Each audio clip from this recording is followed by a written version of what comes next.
You are going to need some specialty tools to do this job without a press. You're going to need this 23-piece bearing press and puller set, and you're going to need this slide hammer with hub puller set. I'll put the links in the description. Other than that, you're definitely going to need some large sockets and some breaker bars, and a lot of basic hand tools. Unstake this axle nut. To do that, I use a variety of tools. Mainly I find this awl comes in really handy.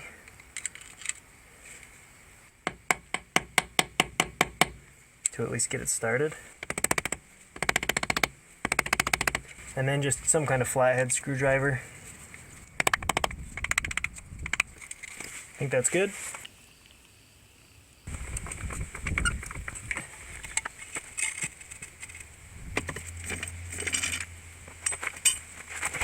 This is a 32mm axle nut.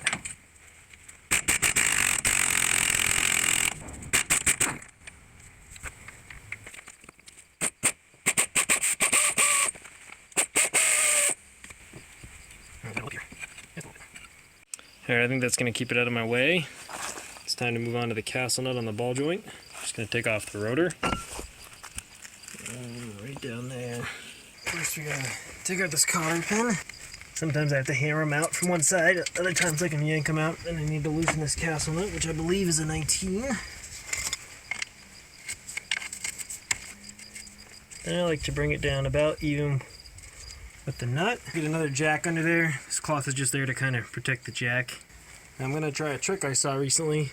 Take the round end of a wrench, stick it in between the ball joint clamp and the A-arm,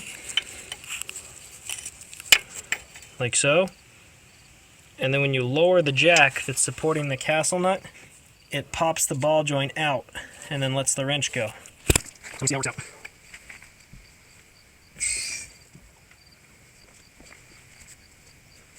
Well, it's holding my wrench in there, but that's about it.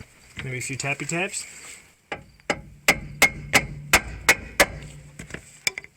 There we go, that popped it. Take off the castle nut. Remove the sway bar link. 12mm on both sides.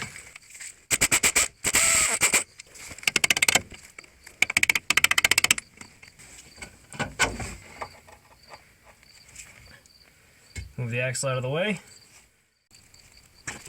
Next I'm going to use a slide hammer to pull the hub out of the bearing. And that's why we put the ball joint back in the A-arm. And first I'm going to put this castle nut on just to help hold it in place.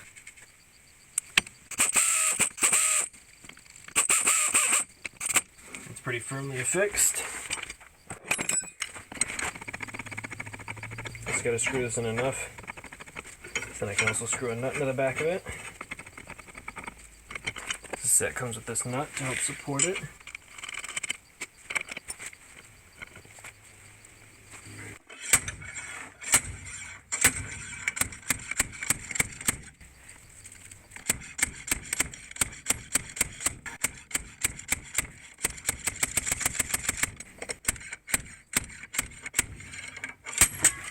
There she comes.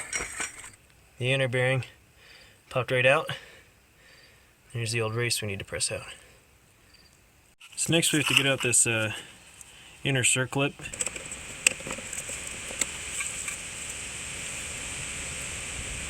That was much easier than expected. Beautiful. So for this next step I'm going to be using a universal bearing puller and press. And I'm going to be using a couple breaker bars with a 32 and a 1 1/4. And for my Subaru specifically, we're going to be using the medium-sized ring, the screw, the standard bolt that holds the back. I'm going to be using the size 10 plate, whatever that means, and the 001 to hold the ring. And I'll put the whole assembly together. So basically, this is going to go on the backs so that the race can fall into that. And this is going to be in the front, pushing the race through. This one's just the right size to fit inside of the knuckle while pushing on the race, but not pushing on this ridge that actually holds the race in place. And then you turn in that front bolt, and it's going to press it through and pop the race into the back. Before I really get started, I am going to grease this and the bolt that holds on the back. Alright, time to extract the race. First we get the bolt with the front plate. And then we put the cup on the back. Hold that in place. The backing plate.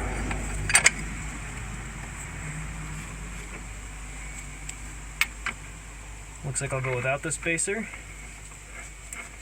Put on the back bolt. Put one of the breaker bars on to hold everything in place. And you just crank down on the front.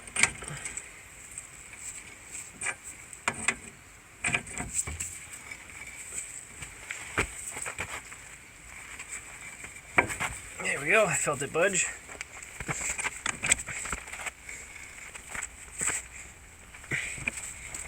Definitely coming out hard. As long as it's coming out.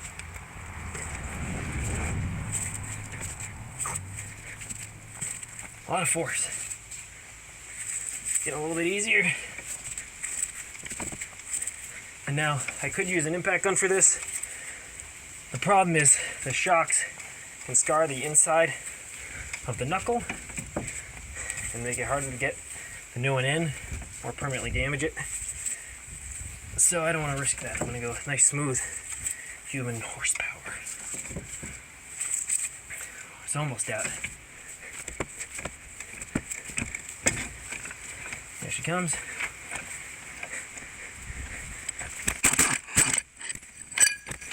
And there's the inner race. So to go ahead, I'm going to cut just the seal.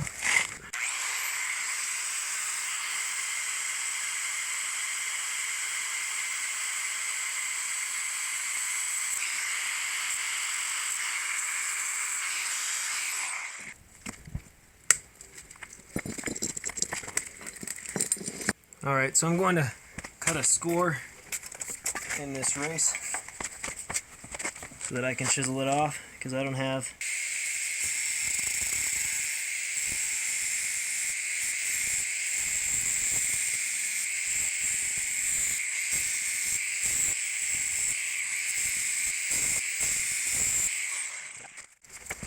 and try to chisel this off now.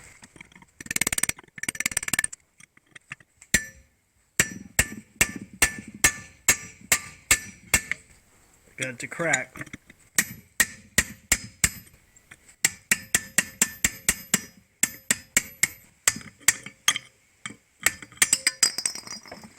Here's the hub cleaned up before I put it in the freezer.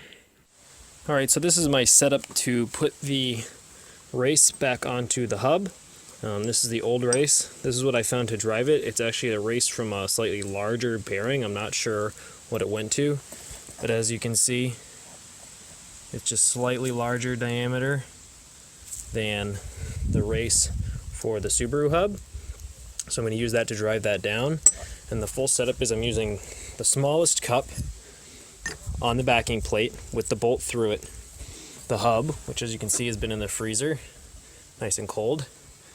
Just going to go on there. I'm going to put the seal on first, and then the new race with the driving race is going to push those down with the bolt and the plate. Looks like I may need to find a way to space it a little less though. So I'll probably start by just driving the new race and then put on the driving race. And just to know, I am using a new clean pair of gloves because when I take the new race out, which has grease in it, I don't want to get any debris in it. I've tried to clean everything off, including the driving race, and the hub is clean.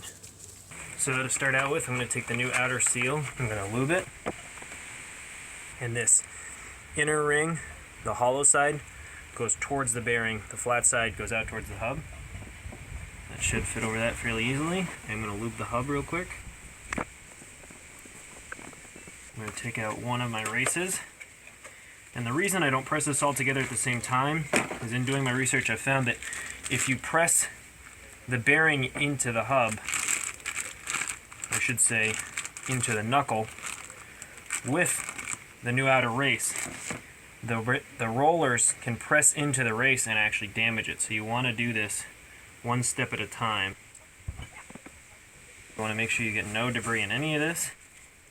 Just start with a plate so that it only pushes on this inner race. You don't want it to push on the cage. And the driving bolt.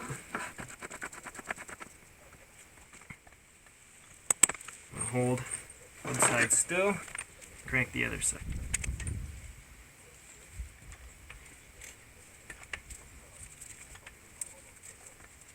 And at some point that's going to bottom out against the hub. Good. I'm going to get the race. Put this on. My driving bolt.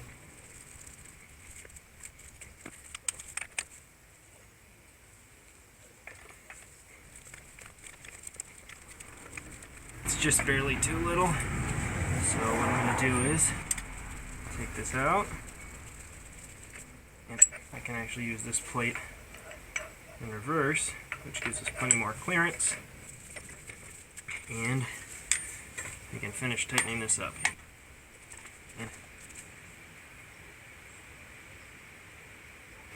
Gave it a pretty good crank, but it's all the way in. And there you have it. The new bearing pressed under the old hub. Now before I install the inner race, I just want to note, I cleaned this as thoroughly as I could. I ground this edge with a wire wheel because it was getting kind of rusty. You can see I got that inner bearing surface nice and clean. I cleaned that back edge too. That's because that has a seal on it as well. And I'm going to lube this. But you want this all nice and clean, no debris, so the race goes in cleanly, and so you don't get anything into the bearings. So the plan for pulling the inner race into the hub is that I'm going to use this 08 plate to push it in because it's just smaller than the race is, so that should be able to fit in and continue to pull it. I'm going to use this 001 plate on the front because this screw sits nicely on the knuckle, and just the screw and the bolt, and that should be enough to get the job done. I'm going to start by putting in the front plate with the screw.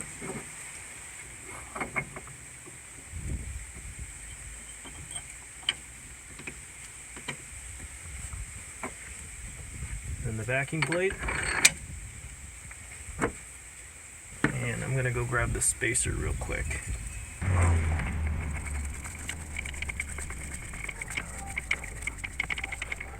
just going to make sure this lines up nicely with the bearing.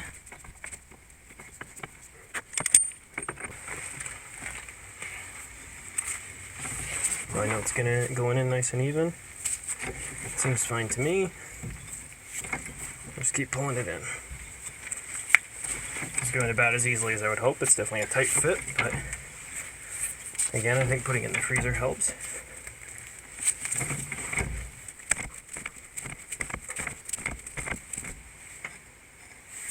So I think that's it. The new inner race installed.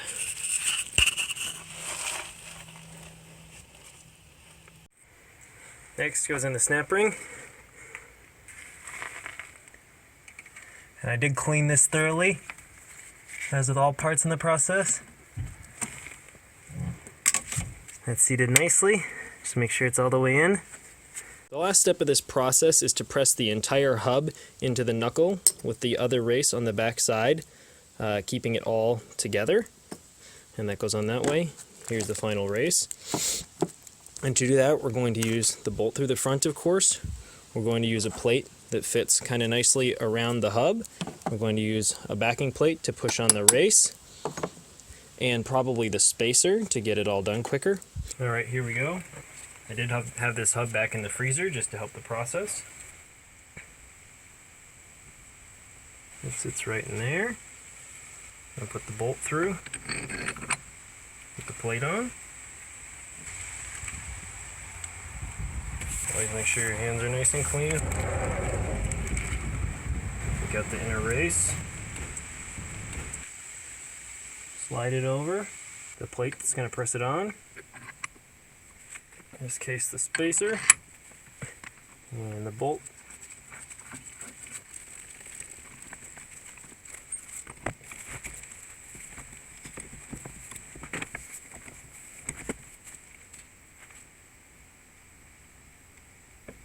I need to go one plate smaller because the old plate was hitting the retaining ring. So I'm going to use this smaller plate to secure it, because you can probably see This hub has lateral movement, and it's not supposed to at all.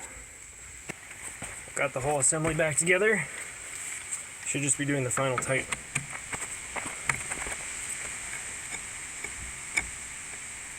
It's pretty firmly tightened. So now I'm just going to check for play again.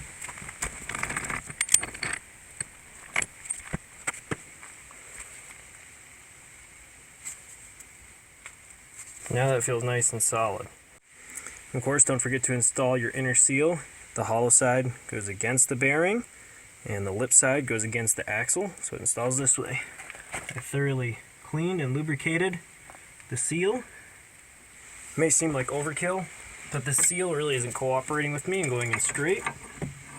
And in this step, you don't want to go crazy tight. I just want it to go in evenly. But if you are driving in this seal with your bearing installation set, at least it's going to drive it in nice and straight. So I just barely got that tight. I'm going to call that good. Because there's that lip on there that you don't want to damage, and it's made of rubber and steel, so you could damage the rubber components. Check to make sure that that lip is even all the way around, which I would say it looks pretty good. So the last steps are going to be to install the axle, put the wheel and tire on, and it's ready to go. So now to put the axle in, take that castle nut off. I'm going to pop the ball joint.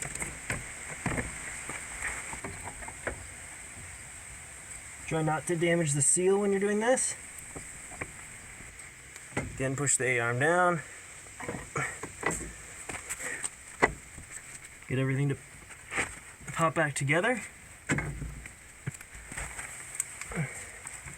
Make sure it's all friends. I like to never seize the threads and the axle nut. Now we're just going to get this started. I'm going to go ahead and reinstall the castle nut. It's already got some never seize on there. And I looked it up online, and I believe the correct spec is 33 foot-pounds, and then continue less than 60 degrees to align the cotter pin hole.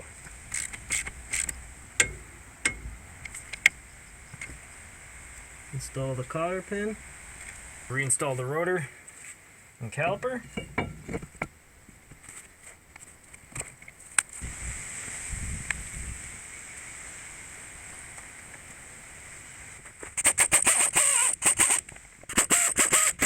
Here's what I found on Nasiak as the torque spec for the axle nut, 137 foot-pounds.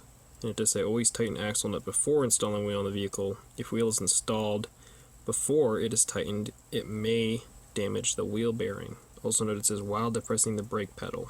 So I'm going to have the transmission in gear, and I'm going to have someone hold the brake pedal while I tighten the nut. Okay, hold the brake. Okay, now I'm going to pin in the axle nut so that it stays nice and secure. I'm going to use that broken screwdriver and my small sledge. I'm going to switch to my big old screwdriver. Now we do have to reinstall the sway bar link, and that's going to be made a bit easier if we raise the A-arm to the proper height. It can be a bit of a pain to bend it back in there. I'll try not to damage the rubber.